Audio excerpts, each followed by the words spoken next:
Sri Kuberan TV நேயர்களுக்கு ஹரிஹர சர்மாவின் பணிவான நமஸ்காரங்கள். மூஷிக வாகன மோதகஸ்த சாம்பரகர்ண விளம்பித சூத்ர வாமன ரூப மகேஸ்வரபுத்ர விக்ன விநாயக பாத நமஸ்தே. ஜெய்கணேச ஜெய்கணேச பாகிமாம், ஸ்ரீகணேச ஸ்ரீகணேச ரக்ஷமாம். நாம் ஒவ்வொரு முறையும் ஒவ்வொரு மாத பலன்கள், அது தமிழ் மாத பலன்கள், ஆங்கில மாத பலன்கள், அதே போல் ஒவ்வொரு கிரக பயிற்சி பலன்களையும் பார்த்துக்கிட்டு வரோம். அதுபடி நாம் இப்போ பார்க்க போகிறது நிகழும் மங்களகரமான குரோதி வருஷம் 16/12/2024 அன்னைக்கு மார்கழி மாதம் பிறக்குது. இந்த மார்கழி மாதம் இருக்கக்கூடிய நாட் அப்படின்றது 13/1/2025 வரையிலும் இருக்குது.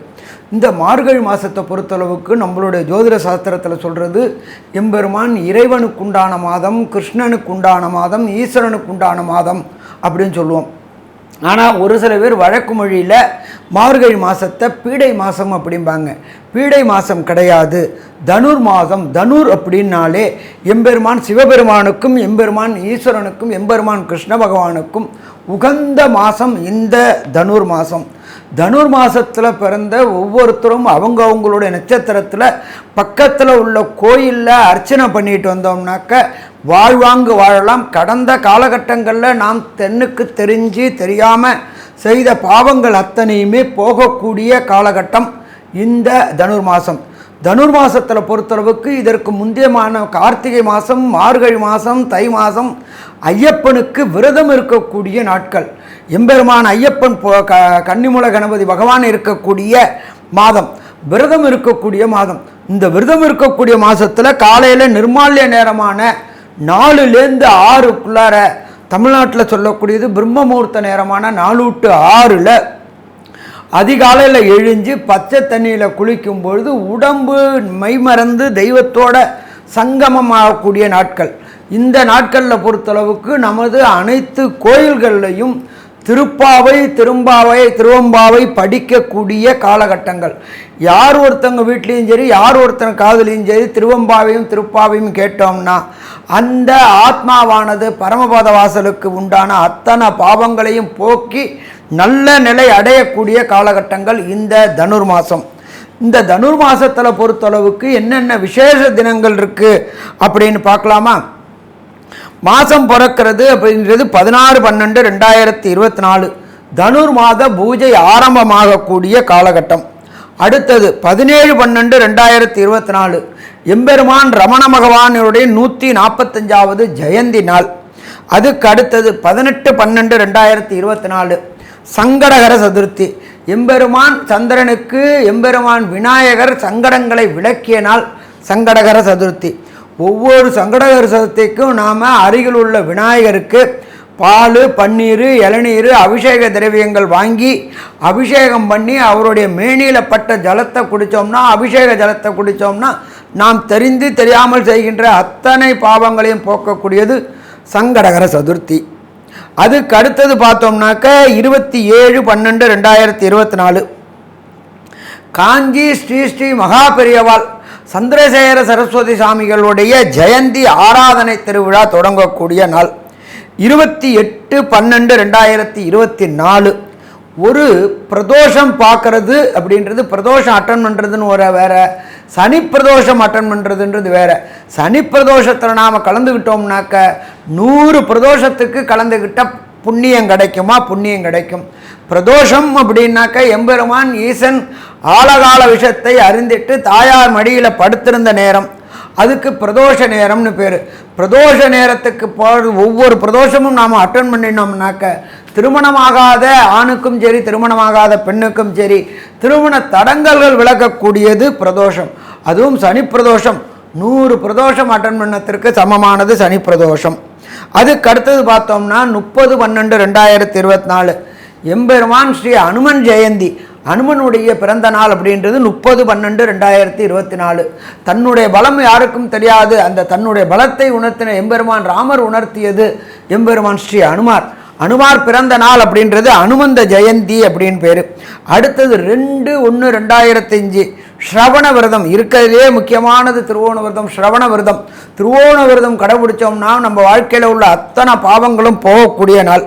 அதுக்கு அடுத்தது பார்த்தோம்னா 10/1/2025 என்ன அப்படின்னாக்க வைகுண்ட ஏகாதசி, பரமபத வாசல் என்கின்ற சொர்க்கவாசல் திறக்கக்கூடிய நாள்.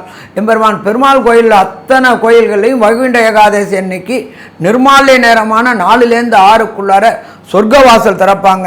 சொர்க்கவாசலுக்கு யார் ஒருத்தங்க காலடி மிதிக்கிறாங்களோ அவங்களுக்கு கடந்த காலகட்டங்களில் தெரிஞ்சோ தெரியாமோ செய்த பாவங்கள் அத்தனையும் போயிட்டு எம்பெருமான் விஷ்ணுவோட பரமபத வாசலுக்கு போகக்கூடிய நாள் வைகுண்ட ஏகாதசி. அடுத்தது 12/1/2025 ஸ்ரீ நடராஜ பெருமானுக்கு அபிஷேகங்கள். சிதம்பரத்தில் இருக்கின்ற ஆருத்ரா தரிசனம்ன்றது நடராஜ பெருமானுக்கு அபிஷேகம் செய்யக்கூடிய நாள். மற்றும் 5 சிவஸ்தலங்களையும் பஞ்சபூத ஸ்தலங்கள்லையும் அபிஷேகம் செய்யக்கூடிய நாள் அப்படின்றத பொறுத்தளவுக்கு 12/1/2025. அதுக்கு அடுத்தது பார்த்தோம்னா 13/1/2025 ஆருத்ரா தரிசனம் மற்றும் போகி பண்டிகை. பழையன கழிதலும் புதியன புகுதலும் அப்படின்றது போகி பண்டிகை. ஆருத்ரா தரிசனம் சிதம்பரத்தில் எம்பெருமான் சிவபெருமானை தரிசிக்கக்கூடிய நாள் அப்படின்றது, அவருடைய நடன ஸ்வரூபத்தை செரிக்கக்கூடிய நாள் ஆருத்ரா தரிசனம் மற்றும் போகி பண்டிகை. இப்படி இருக்கக்கூடிய காலகட்டங்களில் மார்கழி மாதம் பிறக்கிறது. இந்த மார்கழி மாதம் பிறக்கக்கூடிய காலகட்டங்களில் என்னென்ன கிரகங்கள் எந்தெந்த இடத்துல இருக்குன்றதை பார்ப்போமா. குரு பகவான் ரிஷப ராசியில் வக்ரகதியில் இருக்கார். அதுக்கு அடுத்தது செவ்வாய் பகவான் கர்க்கடகத்தில் வக்ரகதியில் நீச்சமடைஞ்சு இருக்கார். அதை தவிர காலபுருஷ தத்துவத்தின்படி 6ஆம் இடமான கன்னியில் கேது பகவான் இருக்கார். அதே போல காலபுருஷ தத்துவத்தின்படி 8ஆம் இடமான விருச்சிகத்தில் புத பகவானும், தனுர் மாசத்திற்கே உண்டான சூரிய பகவான் தனுர் ராசியிலையும், எம்பெருமான் சுக்கிர பகவான் இருக்கிற இடம் அப்படின்றது மகரத்திலையும், ஆட்சி பெற்ற சனி பகவான் கும்பத்தில் வக்ர நிவர்த்தியாய் இருக்கிறார். காலபுருஷ தத்துவத்தின்படி 12வது ராசியான மீன ராசியில் ராகு வீற்றிருக்கிறார். இந்த ராகுக்கு கோதண்ட ராகுவும் பேர். அப்போ இப்படியேற்பட்ட வசந்த மாசத்தில் வசந்த நாளில் இந்தந்த கிரகங்களுடைய சஞ்சாரத்தில் பிறக்கக்கூடியது மார்கழி மாதம். நாம் எப்பொழுதுமே பலன் சொல்லக்கூடியது அப்படின்றது மெல்ல செல்லும் கிரகங்கள், விரைவாக செல்லும் கிரகங்களை வச்சு சொல்கிறோம். விரைவாக செல்லக்கூடிய கிரகங்கள் அப்படின்றது சந்திரன், சூரியன், அங்காரகன், புதன், சுக்கிரன். இவங்களோட மூமெண்ட்டை வச்சு சொல்லக்கூடியது 30 நாளைக்கு என்ன பலன்றதை பார்ப்போமா. அன்பான கன்னியாராசி அன்பர்களே, உங்களுக்கு இந்த மார்கழி மாதம் எப்படி இருக்குன்னு பார்க்கலாமா. மார்கழி மாதம் தொடங்கும் பொழுதே உங்களுடைய ராசியில் கேது பகவான் இருக்கார். கேது அப்படின்னாலே ஞானக்காரகன் மற்றும் நுண்கிருமிகளுக்கு அதிபதி. அப்போ உங்களுக்கு ராசியில் கேதுவும் சப்தமத்தில் கேதுவும் இருப்பதனால இந்த மாதம் கொஞ்சம் எச்சரிக்கையோடு செயல்பட்டால் பிரச்சனைகளை தவிர்க்கக்கூடிய மாதம். உடல்நல ரீதியான தொந்தரவுகள் வரக்கூடிய வாய்ப்புகள் உண்டு. உங்களுடைய முயற்சி ஸ்தானமான 3ஆம் இடத்திற்கு உண்டான அதிபதி உங்களுடைய லாபஸ்தானத்தில் நீச்சமும் வக்ரமும் பெற்று இருக்கின்றார். ஒரு முயற்சியில் ஜெயிக்கக்கூடிய வாய்ப்புகள் குறைவு.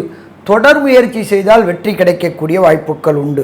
ராசிநாதனான புதன் 3ஆம் இடத்தில் இருப்பதனால், வீரியஸ்தானத்தில் இருப்பதனால் நீண்ட நாட்களாக திருமணமாகி தடையும் தாமதங்களும் ஏற்படுகின்றவர்களுக்கு, அதாவது வம்சம் விருத்தி என்கின்ற குழல் இனிது யாழ் இனிது எமக்கள் குரல் கேளாதோர் என்பவர்களுக்கு வம்சம் விருத்தியாகக்கூடிய வாய்ப்புகள் உண்டு. இதை தவிர 4ஆம் இடத்தில் சூரிய பகவான் 12 குடையவர் 4ஆம் இடத்தில் இருப்பதனால் அம்மாவிற்கு உடல் நலத்தில் தொந்தரவு வரக்கூடிய வாய்ப்புகள் உண்டு. அதனால் சின்ன ப்ராப்ளமாக இருந்தாலும் உடனடியாக அருகில் உள்ள ஆஸ்பத்திரியில் சென்று காமித்து விடவும், இல்லை என்றால் அது பெரிய பிரச்சனையாகக்கூடிய வாய்ப்புகள் உண்டு. இதை தவிர ராசிக்கு 5ஆம் இடத்தில் உங்களுக்கு 2க்கும் 9க்கும் உடைய சுக்கிர பகவான் இருக்கின்றார். 2 என்பது வாக்கு, தனம், குடும்பஸ்தானம். இது காலகட்டங்களிலும் குடும்பம் அமையாத கன்னியாராசி என்பவர்களுக்கு குடும்பம் அமையக்கூடிய வாய்ப்புகள் உண்டு. இதை தவிர கொடுத்த வாக்கை காப்பாற்றக்கூடிய வாய்ப்புகள் உண்டு. தொலைத்தொடர்பு துறையான கம்யூனிகேஷன் பாவத்தில் வேலை செய்பவர்களுக்கு, நீங்கள் பதவி உயர்வு எதிர்பார்த்திருந்தவர்களுக்கு, ஏர்டெல், ஜியோ, பிஎஸ்என்எல் போன்ற துறைகளில் இருப்பவர்களுக்கு இந்த காலத்தில் பதவி உயர்வு மற்றும் பண வரவு கிடைக்கக்கூடிய வாய்ப்புகள் உண்டு.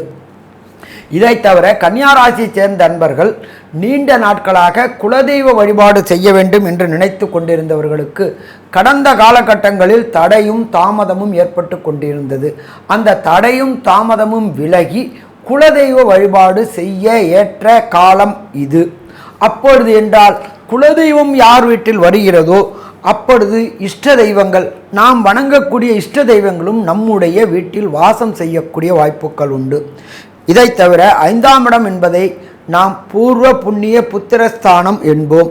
முன்னோர்கள் மூத்தோர்களுக்கு செய்ய வேண்டிய கடமைகளை செய்யக்கூடிய வாய்ப்புகள் உண்டு.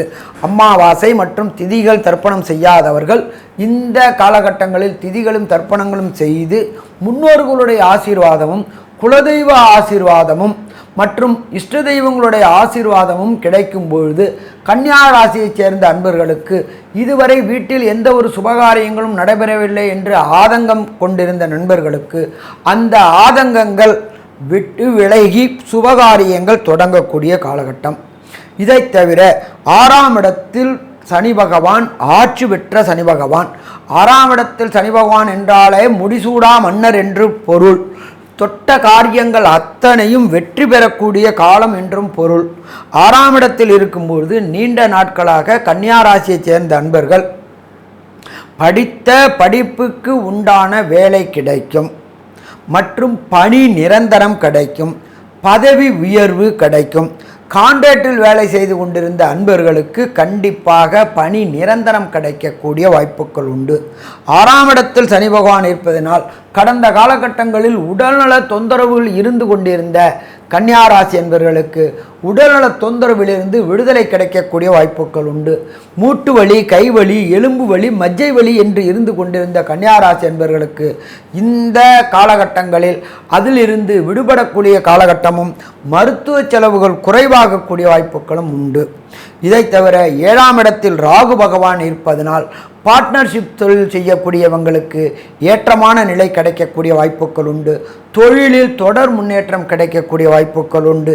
இதை தவிர அந்நிய தேசங்களுக்கு சென்று அங்கு உங்களுடைய தொழிலை தொடங்கி அதன் மூலியமாக தொடர் வருமானம் கிடைக்கக்கூடிய வாய்ப்புகள் உண்டு. கன்னியா ராசியைச் சேர்ந்த அன்பர்கள், குழந்தைகள், மேற்கல்வி படிக்கக்கூடிய குழந்தைகள், காம்படிட்டிவ் எக்ஸாம் என்று சொல்லக்கூடிய ஐஐடி, ஜேஇஇ, நீட் மற்றும் ஐபிஎஸ், ஐஏஎஸ், பிஹெச்டி படிக்கக்கூடிய குழந்தைகளுக்கு அந்த கல்வி கிடைக்கக்கூடிய வாய்ப்புகள் உண்டு. காம்படிட்டிவ் எக்ஸாமில் எதிர்பார்த்ததை விட அதிகமான மார்க் வாங்கி வேண்டி விரும்பிய யூனிவர்சிட்டி, அது வெளியூராக இருக்கட்டும் அல்லது வெளிமாநிலமாக இருக்கட்டும் அல்லது வெளிநாடாக கூட இருக்கட்டும், அங்கு கிடைக்கக்கூடிய வாய்ப்புகள் உண்டு. அதற்கு உண்டான தனக்காரனான குரு பகவான் 9ஆம் இடத்தில் இருப்பதனால் வேண்டிய தனத்தை கொடுக்கக்கூடிய வாய்ப்புகள் உண்டு. உங்களுக்கு வேண்டிய விருப்புகள் கிடைக்க முடியாது. தொழில் செய்யக்கூடிய அன்பர்களுக்கு தொழிலில் தொடர் முன்னேற்றம் ஏற்படக்கூடிய வாய்ப்புகள் உண்டு. இன்டீரியர் டிசைன் செய்யக்கூடிய வாய்ப்புகள் உண்டு. தொழிலில் புதிய புதிய பிரான்ச்சைசி எடுக்கக்கூடிய வாய்ப்புகள் உண்டு. வியாபாரத்தை விஸ்தீரணம் பண்ணக்கூடிய வாய்ப்புகள் உண்டு. 6ஆம் இடத்தில் சனி பகவான் இருப்பதனால் நீங்கள் விரும்பிய விசுவாசமான தொழிலாளி கிடைக்கக்கூடிய வாய்ப்புகள் உண்டு. இந்த காலகட்டங்களில் தொழிலாளர்கள் தான் பெரிய பிரச்சனையாக இருக்கின்றார்கள். உங்களுக்கு விசுவாசமான தொழிலாளர்கள் கிடைத்தால் உங்களுடைய வியாபார நிறுவனத்தை விஸ்தீரணம் பண்ணக்கூடிய வாய்ப்புகளும் இந்த காலகட்டங்களில் உண்டு. 9ஆம் இடத்தில் குரு பகவான் இருப்பதனால் தகப்பன் உடலில் கடந்த காலகட்டங்களில் இருந்த பிரச்சனைகள் அத்தனையும் தீரக்கூடிய வாய்ப்புகள் உண்டு. கடந்த காலகட்டங்களில் இழந்த பொருளாதாரத்தை மீட்கக்கூடிய வாய்ப்புகள் உண்டு. தகப்பன் செய்து கொண்டிருந்த தொழிலை நீங்கள் தொடரக்கூடிய வாய்ப்புகளும் உண்டு. தகப்பன் செய்த வேலையை நீங்கள் தொடரக்கூடிய வாய்ப்புகள் உண்டு. தொழிலில் விஸ்தீரணம் பண்ணக்கூடிய வாய்ப்புகள் உண்டு. நீண்ட நாட்களாக வெளியூர் வெளிமாநிலம் பயணம் செய்ய வேண்டும் மற்றும் சேத்ராடங்கள் போன்ற பத்ரிநாத், கேதார்நாத் மற்றும் ஆன்மீக முக்திநாத் போன்ற வேண்டும் என்று நினைத்து கொண்டிருந்த அன்பர்களுக்கு அதற்குண்டான வாய்ப்புகளும் கிடைக்கக்கூடிய வாய்ப்புகள் உண்டு. இதை தவிர சின்னத்திரை பெரிய திரை கலைஞர்களுக்கு வாய்ப்புகள் கைகூடக்கூடிய வாய்ப்புகள் உண்டு. நீண்ட நாட்களாக வாய்ப்புகள் இல்லாமல் முடங்கி கிடந்த லைட்ஸ்மேன் மற்றும் கேமராமேன், ப்ரொடக்ஷன், ஆர்ட் டைரக்டர் போன்றவர்களுக்கு இந்த காலகட்டங்களில் 5ஆம் இடத்தில் உள்ள சுக்கிர பகவானை 9ஆம் இடத்தில் உள்ள குரு பகவான் பார்ப்பதினால் வேண்டிய விரும்பிய இடத்தில் விரும்பிய படப்பிடிப்பில் வெற்றி கிடைக்கக்கூடிய வாய்ப்புகள் உண்டு. துறையைச் சேர்ந்த அத்தனை பேருக்கும் வெற்றி கிடைக்கக்கூடிய வாய்ப்புகள் உண்டு. அரசியலைச் சேர்ந்த அரசியல்வாதிகளுக்கு தங்களுடைய தலைவரின் கடைக்கண் பார்வை பற்று பதவி உயர்வு கிடைக்கக்கூடிய வாய்ப்புகள் உண்டு. மைன்ஸ் கான்ட்ராக்ட் மற்றும் ரோடு கான்ட்ராக்ட், பில்டிங் கான்ட்ராக்ட் மற்றும் அணைகள் கட்டக்கூடிய வாய்ப்புகளும் இந்த காலகட்டங்களில் அரசியல்வாதிகளுக்கு கிடைக்கக்கூடிய வாய்ப்புகள் உண்டு. அதன் மூலியமாக தொடர் வருமானம் வரக்கூடிய வாய்ப்புகளும் உண்டு. என்ன ஒன்று என்றால் 11ல் இருக்கின்ற செவ்வாய் பகவான் வக்ர நிலை நீச்ச நிலையை அடைந்து தன்னுடைய 8ஆம் பார்வையாக சனி பகவானை பார்ப்பதனால் நீண்ட நாட்களாக உபாதை இருக்கக்கூடியவர்களுக்கு அந்த உபாதையிலிருந்து வெளிவரக்கூடிய வாய்ப்புகள் உண்டு. சில பொருளாதார இழப்புகளை சந்தித்து வெளிவரக்கூடிய வாய்ப்புகள் உண்டு. சேர்த்து வைத்த சேமிப்புகள் கரையக்கூடிய வாய்ப்புகள் உண்டு. மொத்தத்தில் பார்த்தோம் என்றால் கன்னியாராசி என்பவர்களுக்கு இந்த மாதம் வெற்றி மாதம் என்று சொல்லலாமா, வெற்றி மாதம் என்று சொல்லலாம். ஆனாலும் ஒரு சில நாட்களை தவிர்க்கக்கூடிய காலகட்டங்கள் என்பது இந்த கன்னியாராசி என்பவர்களுக்கு உண்டு. அதன் பெயர் சந்திராசிரம தினங்கள் என்று பெயர். சந்திராசிரம தினங்கள் என்பது உங்களுடைய ஜனன சந்திரனுக்கு கோல்சார சந்திரன் 8ஆம் இடத்தில் வரக்கூடியது. மதிக்காரகனானவர் ஒளிக்காரகனானவர் மறையக்கூடியது. ஒளிக்காரகனான சந்திரன் மறைவதனால் உங்களுடைய ஞாபக மறதி ஏற்படக்கூடிய வாய்ப்புகள் உண்டு. தவறுதலான முடிவுகள் ஏற்படக்கூடிய வாய்ப்புகள் உண்டு. அவ்வாறு ஏற்படக்கூடிய முடிவுகளை தவிர்க்கக்கூடிய நாட்கள் இந்த சந்திராசிரம தினங்கள் 7/1/2025 மற்றும் 8/1/2025 மற்றும் 9/1/2025. இந்த 3 நாட்களும் புதிய முயற்சிகள், புதிய வியாபாரங்களை விஸ்திருப்பு செய்யக்கூடியது மற்றும் நெடுந்தூர பயணங்களை தவிர்ப்பது நல்லது. நெடுந்தூர பயணம் தவிர்க்க வேண்டும். இதான் நான் முன்னாடியே டிக்கெட் போட்டுட்டேன் அப்படின்னு சொன்னாக்க நீங்கள் செய்ய வேண்டியது எம்பெருமான் விநாயக பெருமானுக்கு பாலும் தயிரும் பன்னீரும் வாங்கி அபிஷேகம் செய்துவிட்டு அந்த அபிஷேக திரவியங்களை சாப்பிட்டு விட்டு போனால் பிரச்சனைகளை தவிர்க்கலாமா? பிரச்சனைகளை தவிர்க்கலாம். ஒரு சில கன்னியாராசியை சேர்ந்த அன்பர்களுக்கு தசாநாதன், புத்திநாதன், அந்தரநாதன், சூட்சமநாதன் சரியில்லை என்றால் நீங்கள் வணங்க வேண்டிய தெய்வம் காரைக்கால் அருகில் உள்ள திருவெண்காடு. இந்த திருவெண்காடில் உள்ளான புதன் ஸ்தலம் தனியாக இருக்கின்றது. இந்த புதன் ஸ்தலத்தில் சந்திரதி புஷ்கரணி, சூரிய புஷ்கரணி மற்றும் 3 புஷ்கரணிகள் உண்டு. அந்த 3 புஷ்கரணியும் ஜலத்தை சேவித்து பிரதட்சணம் பண்ணி கொண்டு மற்றும் குளித்து விட்டு எம்பெருமான் ஈஸ்வரனுக்கு ஒரு அர்ச்சனையும் தாயாருக்கு ஒரு அர்ச்சனையும் புத பகவானுக்கு ஒரு அபிஷேகமும் செய்து கொண்டு திருவெண்காடு சென்று வந்தால் பிரச்சனைகள் தீரக்கூடிய வாய்ப்புகள் உண்டு. மற்றும் இந்த காலகட்டங்களில் மொத்தத்தில் கன்னியாராசி என்பவர்களுக்கு இந்த காலகட்டம் என்பது ஏற்றமான காலகட்டம். நீண்ட நாட்களாக பூர்வ புண்ணிய புத்திரஸ்தானம் வலுப்பெற்றதினால் பூர்வ புண்ணிய புத்திரஸ்தானத்தில் சுக்கிர பகவான் இருப்பதனால் நீண்ட நாட்களாக சந்தான பாக்கியம் என்கின்ற வம்சமிருத்தி அடையாத புதுமண தம்பதிகளுக்கும் திருமணமாகி நீண்ட நாட்களாக புத்திரபாக்கியம் இல்லாதவர்களுக்கு புத்திரபாக்கியமும் மற்றும் குலதெய்வ வழிபாடுகளில் இதுவரை இருந்த தடைகளும் தாமதங்களும் விலகக்கூடிய வாய்ப்புகளும் தந்தை வழி தொழிலை எடுத்து செய்யக்கூடிய காரணங்களும் 9ஆம் இடத்தில் உண்டான குரு பகவான் கேது பகவானை பார்ப்பதனால் தந்தையுடைய தொழிலை எடுத்து செய்யக்கூடிய வாய்ப்புகளும் மற்றும் நீண்ட நாட்களாக சின்னத்திரை பெரிய திரை கலைஞர்களுக்கு வாய்ப்பு இல்லாமல் வீட்டில் முடங்கி கிடந்தவர்களுக்கு வாய்ப்பு கிடைக்கக்கூடிய காலகட்டங்களும் இதுவரை 6ஆம் இடத்தில் சனி பகவான் இருப்பதனால் நீண்ட நாட்களாக பணியில் பாதுகாப்பு இல்லாமல் இருந்தவர்களுக்கு பணி பாதுகாப்பும் மற்றும் பதவி உயர்வும் தான் படித்த படிப்புக்கு உத்தியோகம் கிடைக்கவில்லை என்று இருந்துகிறவர்களுக்கு இந்த கன்னியாராசி என்பவர்களுக்கு உத்தியோகம் கிடைக்கக்கூடிய வாய்ப்புகளும் உண்டு. மொத்தத்தில் பார்த்தோம் என்றால் இந்த கன்னியாராசி என்பவர்களுக்கு மார்கழி மாதம் என்பது வெற்றி வெற்றி வெற்றி கிடைக்கக்கூடிய மாதம்னு சொல்லலாமா, வெற்றி என்று கிடைக்கக்கூடிய மாதம் என்றே சொல்லலாம். நல்லது, நமஸ்காரம். ஸ்ரீ குபேரன் டிவியை பார்த்தமைக்கு நன்றிகள். மேலும் இது போன்ற தகவல்களை தெரிந்து கொள்ள ஸ்ரீ குபேரன் டிவியை சப்ஸ்கிரைப் செய்யுங்கள். மறக்காமல் பெல் ஐக்கானை கிளிக் செய்யுங்கள்.